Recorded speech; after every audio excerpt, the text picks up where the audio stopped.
காட்டும் என் தெய்வமே துணையாக எனில் வாருமே. நதி மீது அலைந்தாடும் மகள் போலவே கதி ஏதும் தெரியாமலே நான் தடுமாறும் நிலை பாருமே.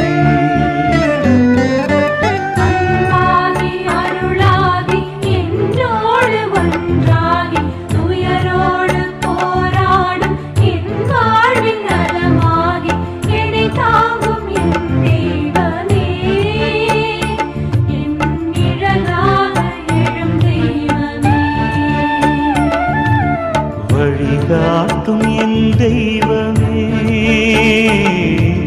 துணையாக எனில் வா.